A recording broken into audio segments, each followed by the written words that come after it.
I don't think that reality is a simulation. I look at reality as a dreaming, that everything is kind of a dream. I'm not sure that we ever get out kind of a dreaming state unless we actually peel away our layers of self far enough to where we actually become source. We split reality into two fields for our experience. We're definitely physical beings, right? But we're also quantum beings at the same time.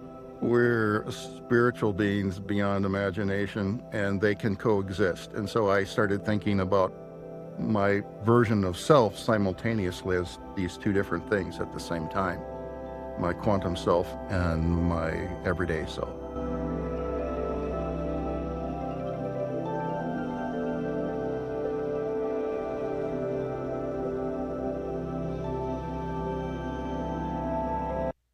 Hello, everybody.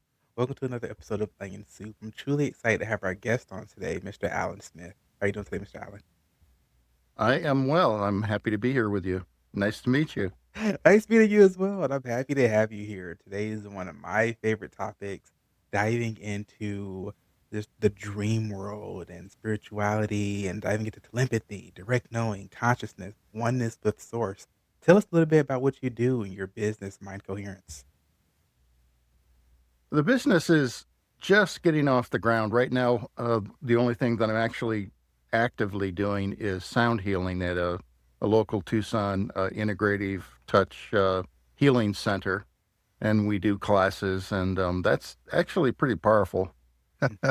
It's a powerful experience. We use binaural beats, isochronic tones, shamanic aspects. My main instrument is didgeridoo. We have a lot of things that are surrounds shamanic energy and sound, and so we do that. And with the backing tracks of isochronic tones, it's really powerful.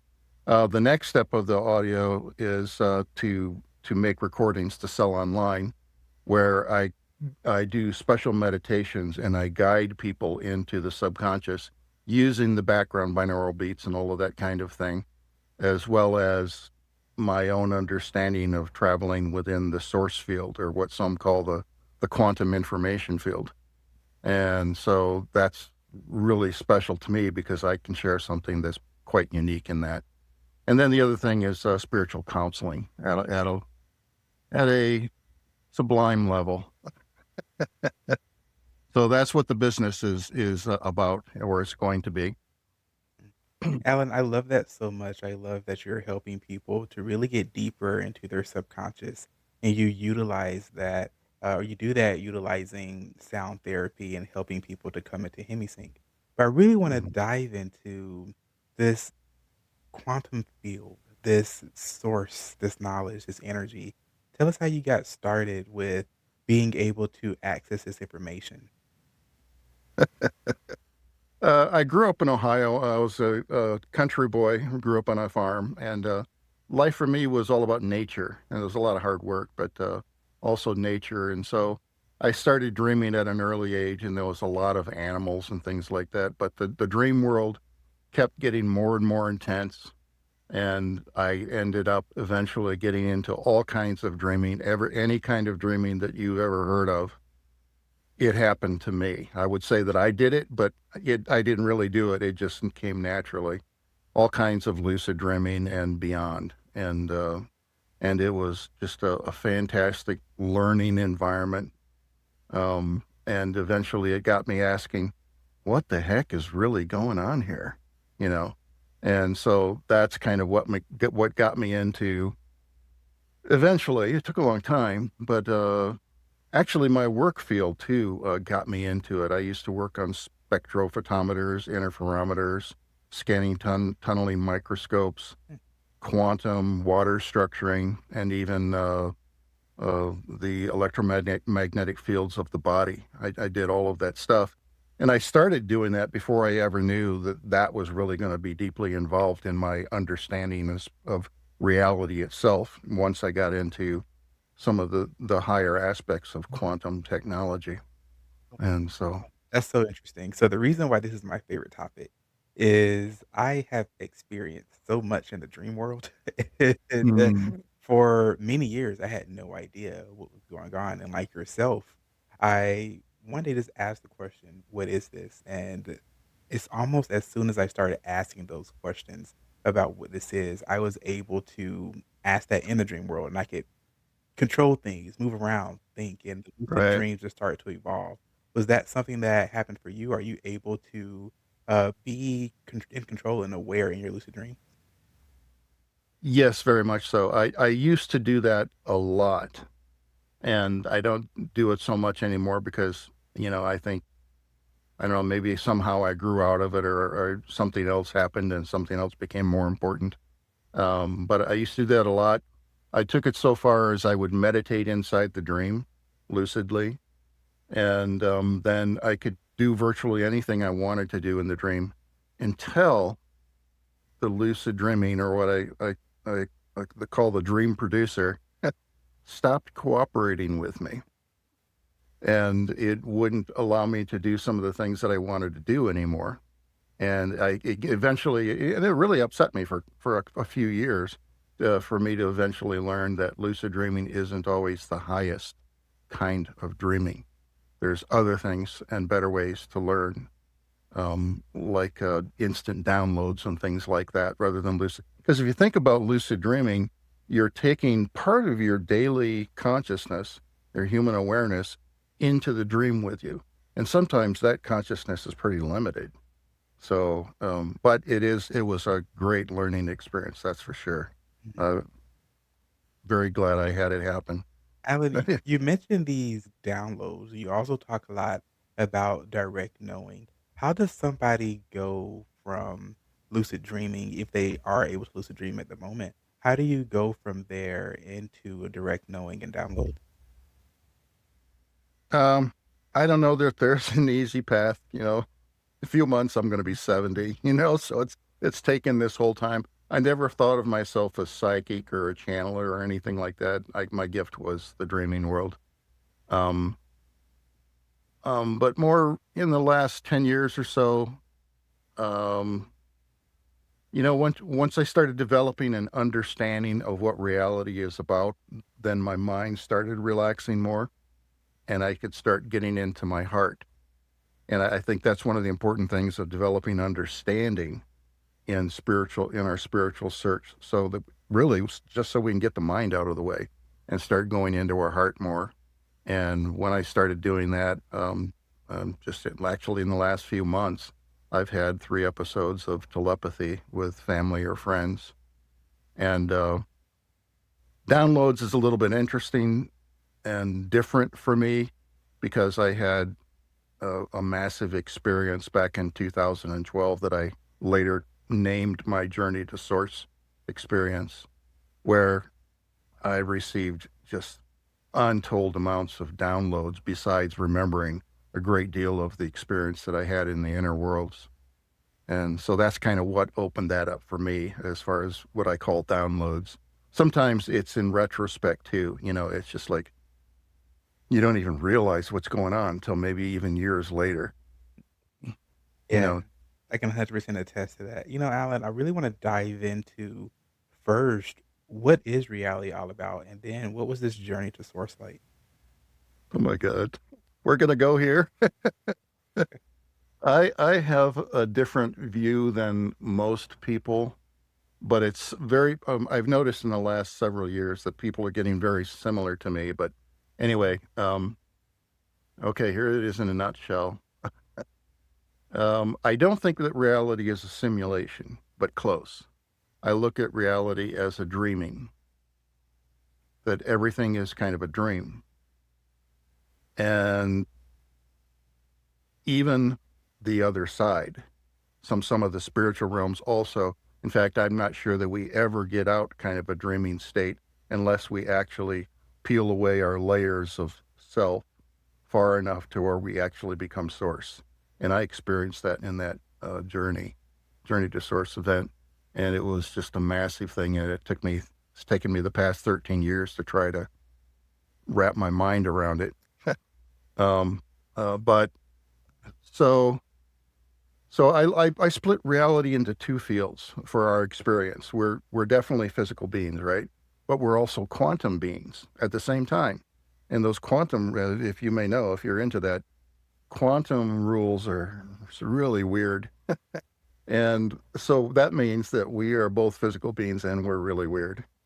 We're we're spiritual beings beyond imagination and they can coexist. And so I started thinking about my version of self simultaneously as these two different things at the same time, my quantum self and my everyday self. Mhm. When we're looking at things from the quantum perspective, I have to wonder, what exactly does that mean? A lot of people talk about being multidimensional and being able to experience reality from different perspectives. Can you dive a little bit Mhm. more deeply into that? What does that mean, and how are you able to, I guess, maintain your awareness of self, if there is still an awareness of self at that level? Well, I don't maintain it 100%. It's a journey for all of us, and I'm getting better and better at it. And I have a good friend that we often talk about all the things that we go through in our daily lives, and we're each getting better at it. Um, but I would say, what would I say? It's just a practice. It's diving into it, making it important. So it's been so important to me. That's pretty much my whole life has been to see behind the story. Look behind the story of the story of the story. And that's eventually what happened to me. And that's why, because I did have a direct experience of traveling within what I call the quantum information field, that I felt that I should tell about that experience. Because when I came out of that, one of the big surprises was, in retrospect of the experience, was that I was actually already aware of my quantum self, or what more spiritual essence of talk, it would be the one mind essence, the one mind of all that is, or the source essence. I was already aware of that, but didn't know it. And that's kind of hard to describe, but imagine we're 2 scoops of ice cream, and we just covered that up ice cream up with so many toppings you can't even see the ice cream anymore, and that's our human self. All that toppings and everything is programming. It's what we come in with, what we get programmed with when we're kids and going through life and everything, and we can't even see our inner self, but as we lick away the toppings and everything, there's the ice cream, and so I kind of had this deep realization that I was already aware of being the one mind of all that is, and my one mind is your one mind, and everyone else's one mind. There's only ever been one. Now, before we dive into the oneness, let's take a step back and look at Yeah. what it's like to have each of those individual layers peeled off. So, when you began the journey towards source, let's talk about each layer. Were there layers coming off as you approached source or approached a greater level of awareness? What did that feel like? Open your mind and expand your consciousness. Welcome to Chakra Wonders, where style. I'm wondering if maybe I should say a little bit about how this journey happened in the first place. Oh, Open your mind and expand your consciousness. Welcome to Chakra Wonders, where style meets soul. Designed to uplift your energy and inspire your path to higher awareness. Every piece is a reflection of the cosmos and the power within you. Explore our collection and discover what resonates with your soul. Visit chakrawonders.com and step into conscious living. Chakra Wonders, conscious style for a conscious world. It wasn't an NDE, but it's very similar. It was back in 2012. I did a very serious, very sincere journey uh, with a guided expert on pharmaceutical grade DMT, the strongest entheogen on the planet, really. And of course, we have it in our body. It's made in our pineal gland, in our gut, and things like that. It's very natural. It's out in nature. But anyway, that's what instigated the journey. It opened up a portal for me. That they often say that DMT journey lasts 10 to 15 minutes. I journeyed for 3 hours, and so I kept the journey going. But do you want to hear the DMT experience, or like the deeper into the quantum field experience? well, let's start with the DMT experience. It's one of my favorite topics diving into. I'm a Oh, huge okay. fan. The first thing that happened really quick was a deep pressure in my third eye center here.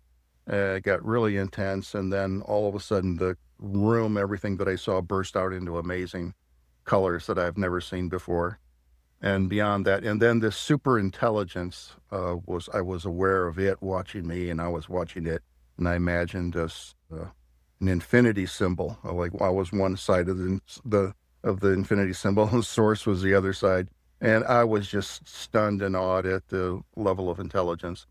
And then it was just this living liquid light show of color and form and some graphical experiences, almost like looking at a screensaver. It was really fancy.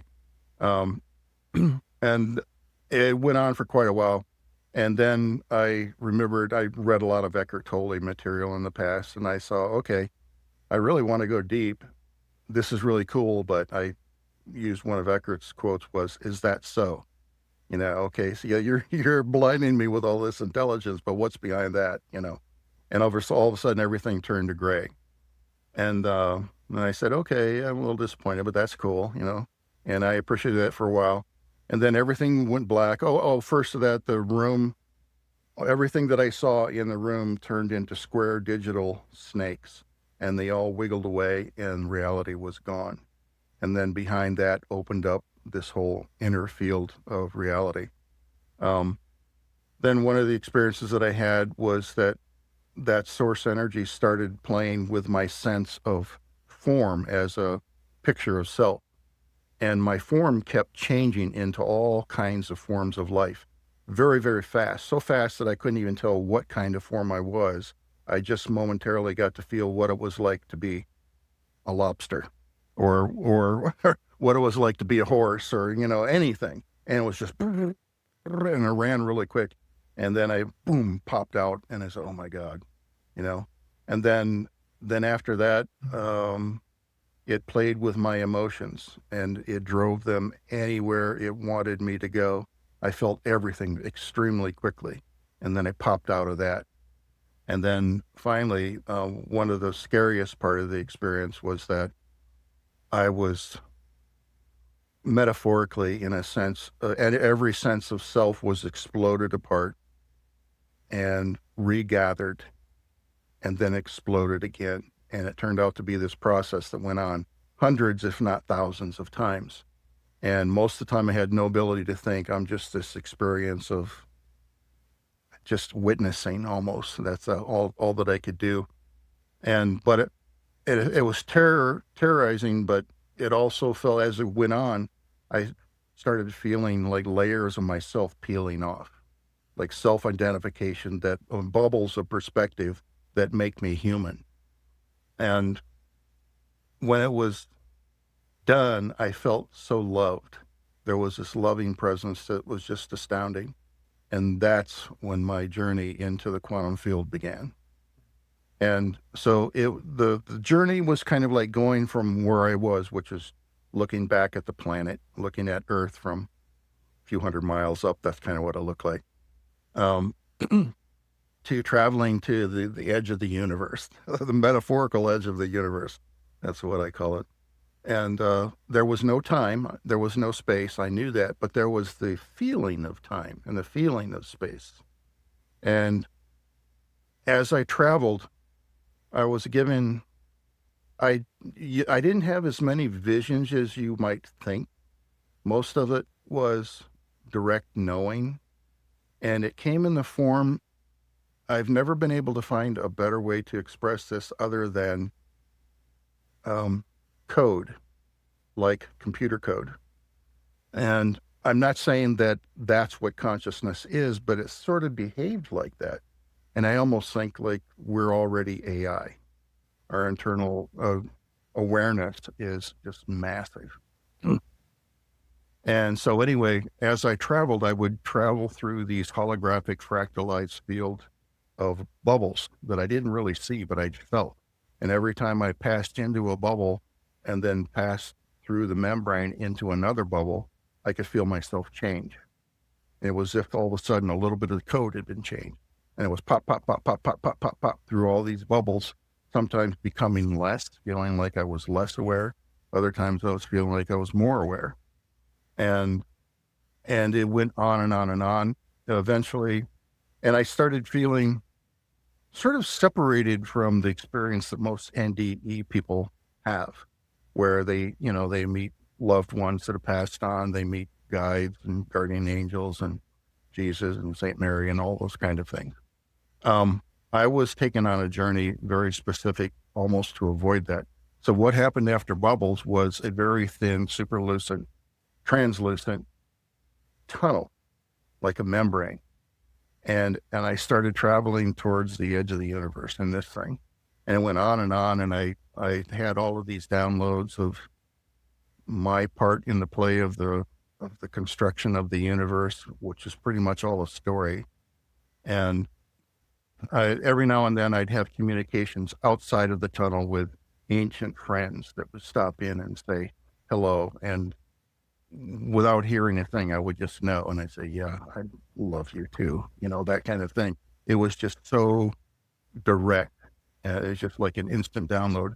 And eventually I ended up at the edge of the universe, and there was another translucent layer that I had full permission to go through, and it would have been like another universe. But I was so satisfied going through this whole process, which was really massive and too hard to tell here. I need hours. By the way, I was traveling towards what I felt like traveling towards source. That overwhelming oneness feeling, that sense of everything being one and love, just kept building stronger and stronger, and then it became so intense that you were so well sure of what it was that it became an everyday experience. Just like, yeah, this is the truth. This is the way it is. It was simple. And by the time I got to source, I ended up sitting there sort of like at the edge of the universe. It almost like we imagined this cliff, and we're sitting at the edge of a cliff with our feet dangling over, and there's source, and I'm sitting right next to it. And all of a sudden my own essence started zapping almost electrically. I could hear this little snap, and I'd go back and forth between being source and what I called my homeopathic self, because that explosion process had thinned me out, and taken away all those layers to become my human self, or just to make like as clean as I could be. And that's the only way, by the way, that I made that journey into the quantum field, was because I got rid of all those layers, or source did, so that I could take that journey. And then I ended up sitting there having this conversation with source, sort of myself, and after a long time, it literally felt so massive to me that I was given the essence of, like, I sat there with source for 4 billion years in complete ecstasy and bliss and just comfort. It was just amazing. And then I came back, and I had this whole journey coming back. And so the whole time going there, being there, coming back, there were all these kind of downloads and things. But most of it, and another important part of it is, how we say we have 6 senses. In the spirit form, I would say that we have infinite senses, because we could know things so many different ways based on, and I'm just going to stick with the code because that's the best way of saying it. A new piece of code would come in and give you an essence of a new way to sense. And you would sense it for a while, and that code would go out, and another code would come in, and you'd sense it differently. And it was just on, and all of these different things. Yeah, it was such a huge experience. After about 2 months after I came back, I had to shut it down because I had too many open channels, and I didn't know how to be human again. You can see me almost crying right now because it's just going into the memory of that.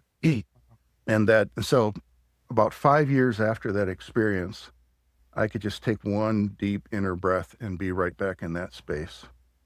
Not fully in it, but it was just like, full memory of it. It's just like, and I'm there with Source again. It was astounding. Wow, that's so powerful. When you were sitting down and talking to Source and I guess a aspect of yourself, do you remember any of the conversation at all? What were some of the highlights of that conversation? It showed me that it had, uh, I guess I had asked, and it showed me that it had built the universe with me, the oneness. And the way that I kind of took it is like, yeah, it created the universe right there. The story. I am the story. We're like the people that like go into an online game and we're all avatars. Are you a game player? I am. Okay, I'm not a game player, but I've read about it. And have you ever tried the ones that are like, can you go to a bar and like meet your friends there? Oh, On the yeah, I've done a few online of those. bar. Oh, okay, yeah. That's what I kind of imagine it was like. It was kind of like you send your avatar and go meet your friends there, but the only person you ever really know there is their avatar. You don't actually really ever know the other person. In fact, you don't even know yourself. And so that's kind of like, that was somewhat of the message of that experience when I was talking with Source. Other things that I was received was I saw really super quick visions of some of my experience. I don't know why the numbers were as follows, but first 3,000 years ago, 33,000 years ago, and then I think it was just 300,000 years ago. So I saw these two different or three different fields of experience that I went through. Just kind of getting me up to speed to sort of like what my soul had been doing or something. And it was so fast that I couldn't tell you about it. But it was a little bit more of a direct download, but I didn't know. And I saw it, but I can't really describe it. Um, and then just the transmission of the love. And it was like sitting on the back porch with the best friend ever, looking up the stars and just being silent forever and knowing that that's okay. Wow, that is so beautiful. You know, while you were talking about that, I could just feel the energy coming off, and it's really interesting. When you felt the layers peeling back, it sounds as if at our core, we're just love, and you felt that love intensify and intensify, intensify. As you go along in your daily life now, do you ever feel as if that energy of love creates some type of energetic barrier or not a barrier as far as like keeping things out, but resonates with others, creates synchronicities in your life? Yeah, I think being a sound healer for over 30 years and feeling when you really get into the experience and feel the love of the event itself and what you're doing and the whole room energy, I would say that every single time that I have that intensity for myself, the group felt it too. Mhm. Um, and but it also walking through life with a burgeoning sense of that love. I mean, I came back and I was okay. I was human again, and I kind of rebound right back into having some of the same issues that I had before the journey. I'm still a broken human, like most of us are, I think. Um, but so what it does, all that sense of love creates choices. You see a homeless person walking into the grocery store, and you got a choice now. Do you ignore them? Do you give them a little bit of money? What do you do? Are you responsible for that person or aren't you? It gives us constant things to consider.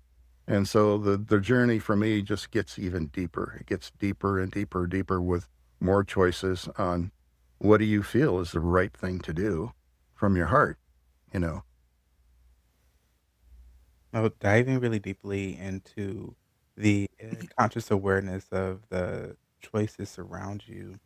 How do you filter that in your daily life? I'm sure there's this certain level of connectedness that you have with everyone now. But a lot of times when we start feeling so connected and we do want to help people, we're not particularly in that position to help others. How do you Yeah. reconcile that with your experiences? Um, I've had some really interesting experiences in the past where I opened up deeply spiritual, let's say with a drunken homeless person, and I did it so innocently myself. I just, boom, I just went in and did it. That guy's spirit showed up. I saw the light come into his eyes. Before that, he was literally drunk and could barely stand, and he was asking for money, but he did stand up and he was right in front of me. And I invited him to take a little bit of a consciousness spiritual journey with me, and he didn't know what that meant, but he said, "Sure," something like that. And I saw the light come into his eyes, and all of a sudden, in an instant, he was present with me, and it blew my world apart. And I reminded him of who he was, Mhm. and he had choices, and there were ways out of his predicament. And well, whatever he was doing, he was still always loved. And then I finished, and I saw the light leave him, and he became drunk again, and I gave him $10 or something, and he stumbled back to the wall and sat down. And so that's what happened to me one time a long time ago when I felt really innocent with it. Now it's always in my mind, because frankly, Tucson, Arizona has a lot of homeless people. Phoenix probably does too. And so there's a lot of like, what, I already given my money away. I don't have any left. And what can I tell you? It's like, can everybody open like that? Maybe not. So, and then my own perspective on what reality is. Okay, I'm going to throw this right in the middle of this. It's not what you asked, but so that everything's a dreaming, everyone has their own universe. We're not in the same reality together. We're playing with each other's avatars and these perspectives of bubbles, also called tribal collective belief systems, that are holographic and fractalized. And so we meet in a place where our energetics and our belief systems draw us to this place, and we meet other people there, sort of. But we're never, in the big picture, we're never actually seeing each other unless we open up to source ourselves, become that source to a degree, and then we start seeing the real other person. Mhm. Because everybody is you. Everybody is me in the mirror of life. So all of reality is, that's the way I feel about it, is life is complete mirror, and the whole universe is my fault. I'm sorry. Or thank you. That's, yeah, I'm I did. sorry or Wow. thank you. I love that. What that brings to mind is something I read a while ago, and it was talking about the universe is you inverse. So everything that we experience is just a projection of who we are, but we are all individual and people, really just as Shakespeare would say, being players on the stage. But we are all interacting with different players. But that player has, as you said, their own story, their own book, their own Yeah. universe. How do you how do you help somebody when they say or when you tell them that, well, you are creating everything, you are the universe, but they might be experiencing something negative? What would you say to that person who's creating a negative experience? Yeah, I learned the hard way not to dump my belief system on people that are going through a hard time, because suffering is real. I mean, uh, I have belief systems myself where I've been damaged by, life and other people and things like that as well. And so it's just the right. So here's an important piece of it, is that the from all of my dreaming and all of life, what I've come to is the most real thing that there is our personal experience. And we used to have that backwards. Everybody would say the objective reality was the most real thing, and our personal experience is subjective. But it's not actually the way it is. Our personal experience, no matter what you say about it, is always a real experience. Even if you're having an experience of being delusional, you're still having a real experience of being delusional. So whatever you experience is completely valid. So that means that's practically why we're here, is to have an experience and create and love and have everything happen. And that gets complicated when you start thinking about what do you tell people, when you would get in, when you get into these situations. So in remembering, okay, I'm coming across a person that's just really gone through a hard time. What do I want to give them? Maybe just see them. Maybe just give them love. Maybe that's all I can do at that time. And love myself because they are myself. No, Alan, we hear a lot about one of the reasons or the main reason of incarnating here in this reality, in this life, is for the experience. But what exactly does that mean? What is this experience and why do we feel this innate being to have an experiential life? I have an old saying about that. Let's see if I can remember it. Our only purpose is to allow and follow our God-given desires. And the universe's only purpose is to provide and fulfill them. And so we are like God splintered out artificially. That's one reason I say that we're AI, because we're really all one and we're all God. We're artificially splintered out into the multiplicity of creation. And we're out there doing everything. We're experiencing everything we possibly can. Creativity at its highest level, and learning, probably in a way that pure source maybe couldn't, because we come in and it seems, at least on this world, it seems like a lot of people forget who and what they are when they come in. You hear that often. And so you're like flying blind, and you got to find your own way out. And it's a trip. It's a many, many trips probably, that we go through, being everything from the darkest villain to the highest light. And, once we're done with that, then maybe we go on to a new reality and keep going with it. But Mm. You mentioned flying blind and having to find your way out, and you also mentioned that the purpose is to follow your desire. How do mhm. you figure out what that desire is so you're living a more fulfilled life? Well, as I went through my life, is like, when we're in the ego, we're going to be following the ego's desires. But we get prompted with these feelings of, okay, I got to dig a little deeper. I got to search somewhere else because this old story's not working for me anymore. So we start digging and we start searching and we start learning and growing. We have experiences that didn't work out too well, so maybe I shouldn't do that the next time. And so little by little we grow, and then we have a little bit more information there to work with, to start listening to our source presence. Little bit by little bit, the egg cracks, a little bit of light starts coming in, and it just keeps going. And so, yeah, I kind of believe that some of us come in as old souls, or we've been through we've been around the track a few times as we head towards any finish line we can imagine. So, yeah, I think it's just kind of a process of growth. Talking about old souls, that's a term that comes up a lot. If we're all source and we're all eternal, how can some souls be older than the other? Not really.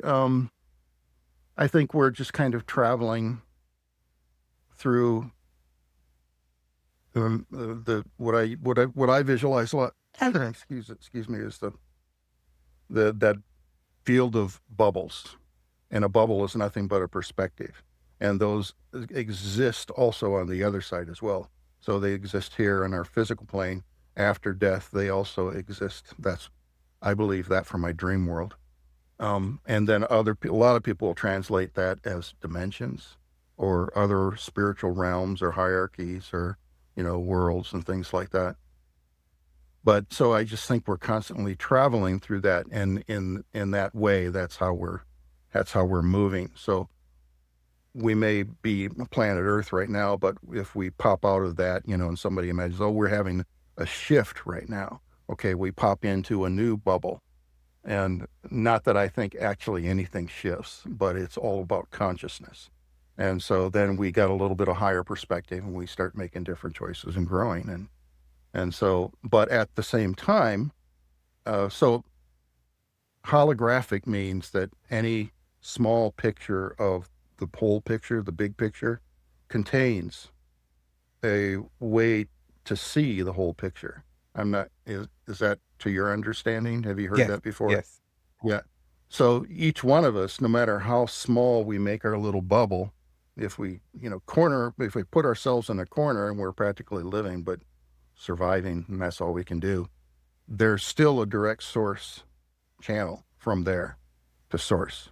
Mm. I'm pretty sure about that from my journeys. In fact, one moment of that journey to source experience when I was sitting at the edge of the universe with God, sounds so funny.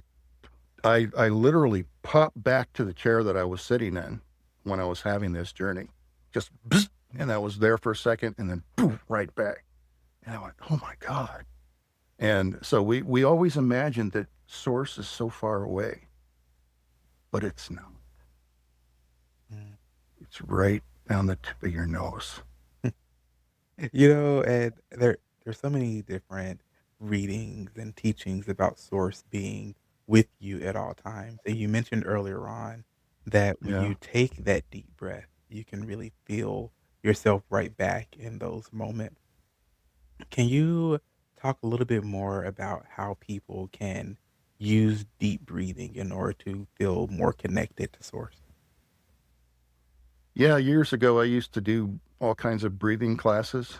Um, but I was already a didgeridoo player, so I was like an excellent breather already. So when people gather together and do that in a group, and a group always intensifies the energy of things, um, and their focus, and they have a goal. People would experience things. They'd start um, hyperventilating, but hyperventilating may if they was fast breathing, they'd work through it, but then their body would start doing strange things. Mm, They'd start talking in tongues, or acting out, or a burst of emotions. Some people might surround them with pillows so they don't hurt themselves or anybody else. I mean, people really did things. I just laughed. I don't know why. I just laughed and laughed. Um, but more, if you're not doing a real intense workshop like that, then it's just like imagination and meditation. One that I did years ago was just imagining 7 or 12 chakras, whatever you're working with. And I would breathe, pulling energy up from the earth, up through the root, and then go up chakra by chakra. And I would breathe that color of energy, that light for each center, into my body and then out of my head. And I was breathing with it. And then when I breathe out, forcing it up, and I'll do like that. And so that's one that really worked for me. Once you start moving energy, if you have a lot of blocks, a lot of injury, a lot of shadow, it may be some work. I personally, I went through a lot of hell. Uh, years, different years separated with different kinds of depression. And I started moving Kundalini energy through my spine and my chakras that sometimes would physically hurt. And I would bawl my eyes out like, I'm glad nobody else was there but me. I did it on my own. And took a long time, and I moved a lot of energy. So it's be careful what you ask for. That's what I want to say. Maybe it happens really easy for some people, but it didn't happen. It happened nice and easy for me. It was work. And when we have a lot of suffering and loss and things like that, I lost a child. One of my identical twin boys died at 3.5 years old when I first moved to Tucson. And I started dreaming about him after he was gone 5 or 6 months, and he started coming into my dreams, and we finally met in a dream. And we talked and forgave each other and hugged and cried in the dream. And just before the dream ended, I said, Ben, why did you go? And he said, why did you let me go? And that kind of destroyed me for about 5 years. But I worked on the meaning of that. I looked at all the process of my dreaming and everything. And I was at that time starting to realize we create our own reality. And so I had created my reality where my son died. And people said, "Oh no, that's just something that happened." But I literally believe that.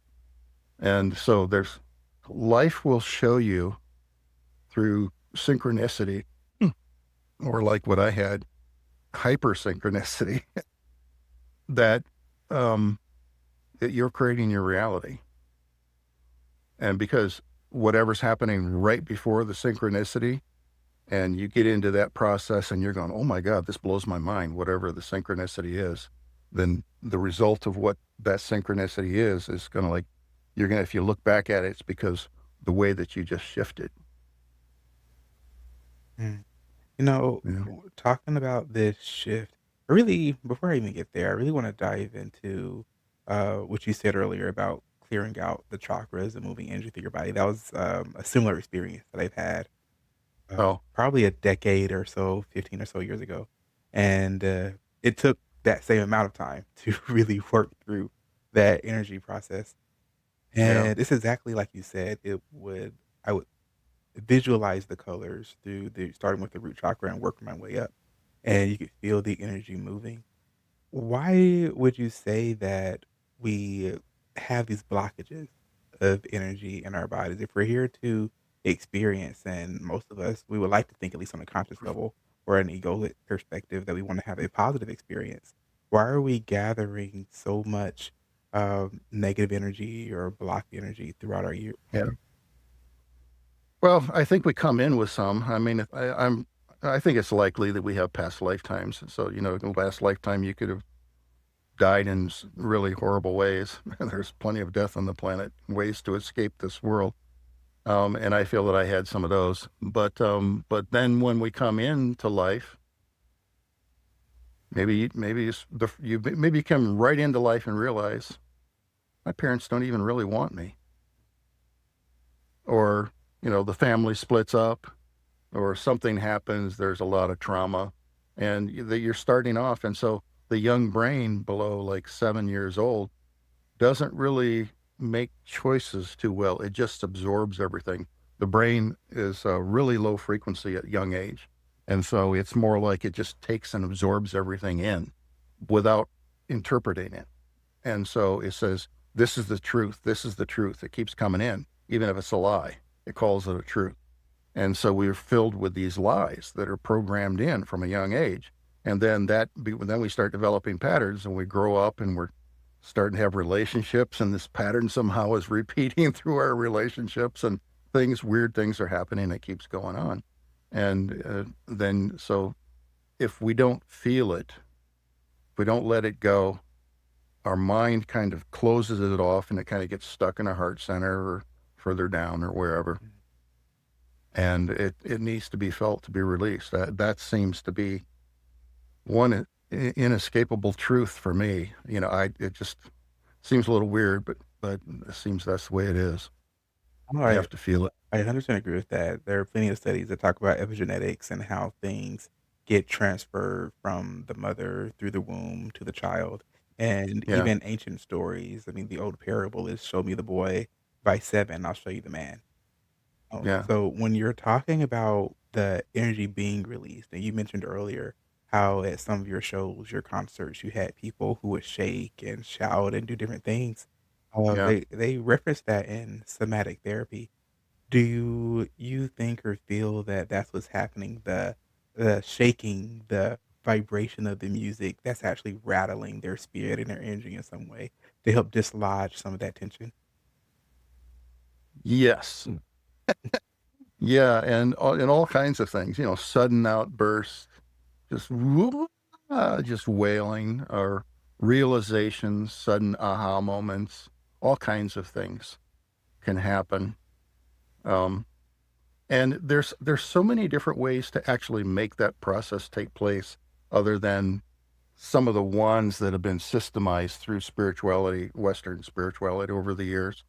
And just as an example, when I was a kid, I had scary dreams about wolves.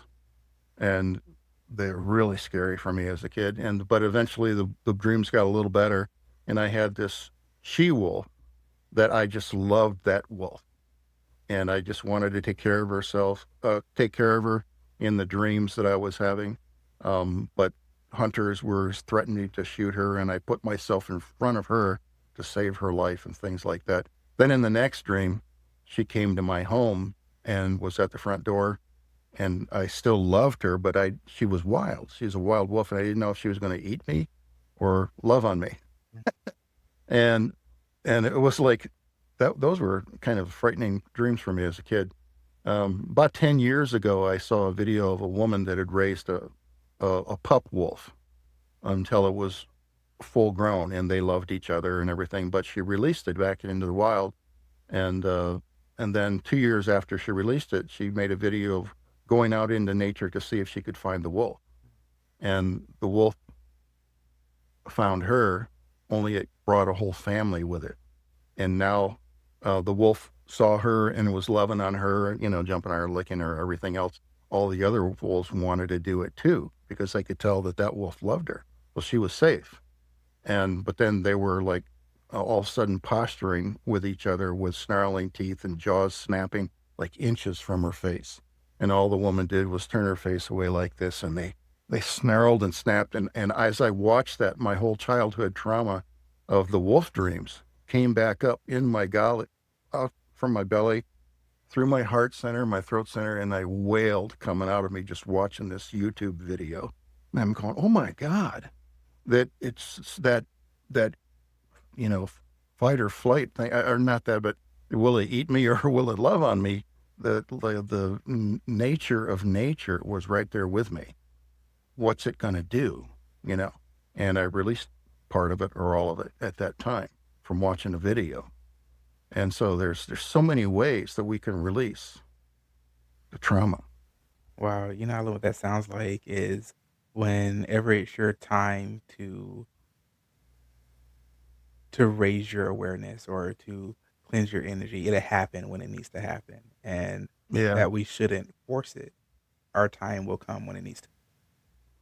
Yeah. And that's been a major lesson through a lot of my dreams, where a spirit, basically God talking to me in dreams, saying, Alan, you have everything you need. You are so loved. Just relax. I mean, literally, I got those messages. And I'd wake up and that feels great, but how do I do it? It's like somebody says, you need to love yourself. So, okay, yeah, tell me who tells me really how to do that? Not too many. People try, but it's pretty hard. Is we are our own worst critics. But hey, Alan, we only have a few minutes left. Is there anything you'd like to do with the audience before we go? Yeah, I think one of the things that I found most revealing from my journey to source experience that I wish people could know, but they'll probably have to discover it for themselves incrementally, is that the one thing that most people are afraid of losing is the one thing that can never be lost: your sense of self.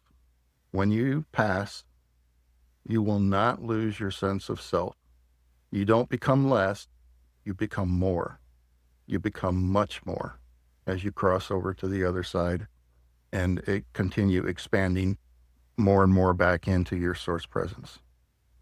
So don't let death terrify you, at least quite as much as it used to, because I've been there and I know you're not going to lose yourself.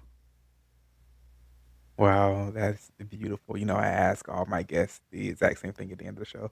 And that has to be one of the best things to leave off on. Thank you for that. And where can people find you?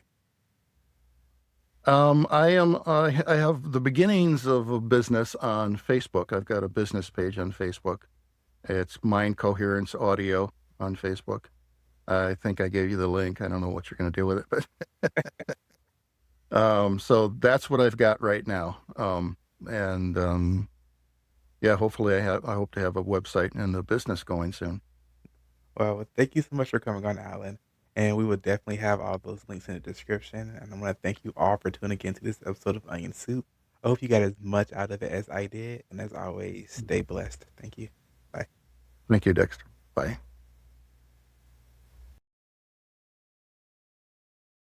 On the surface, my life was on track. I was a medical laboratory scientist with a degree in biochemistry, and I was preparing for a PhD. My mind was trained to see the world in data and repeatable results, but inside, I was lost.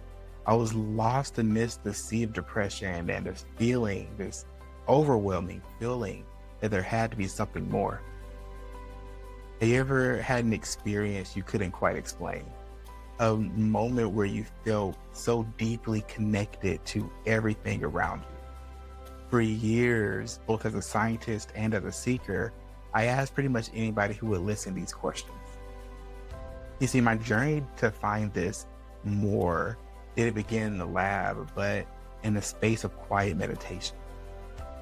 As I started to heal, I was faced with a profound choice, a voice that asked, do you want to help the world by studying the brain or by showing people how you healed your mind? I chose the latter, and I decided to call my dad, whom I often refer to as my first spiritual teacher.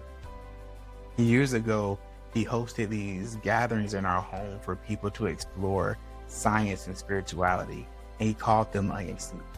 When I decided to create a space for these conversations, I asked my dad if I could carry on the name. He gave me his blessing, and the podcast was born. Onion Soup. The name itself is our philosophy. Life, consciousness, and the universe are all like an onion. As we peel back one layer, we find another.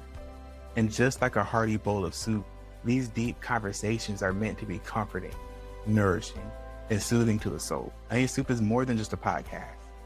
It's a space for those who are curious and those who are seekers. A place to be inspired to expand your own awareness and to soothe the soul by resonating with what your spirit already knows is true. Today, that space is growing. It's so much bigger than what I could have ever imagined. But to write this next chapter, I need your help. I'm inviting you to become a true partner in our mission. With your support through this Patreon, we can achieve 3 critical goals together. First, sustainability. To provide the resources to make Onion Soup a fully sustainable long-term project. Second, elevation. To reinvest, improving our sound and video quality. And to travel the world conducting powerful on-site interviews with our guests face-to-face. And third, expansion. To build the professional assets needed to bring our conversations to a major network, sharing this work with millions. If this message resonates with you, please look at our tiers below. For as little as $5 a month, you can get ad-free episodes and join our private community. You can become a supporter, an insider, a co-creator, or even a partner in this vision. Whatever you choose, thank you for being here and for being a part of the Onion Soup journey. Now, let's peel back these layers together.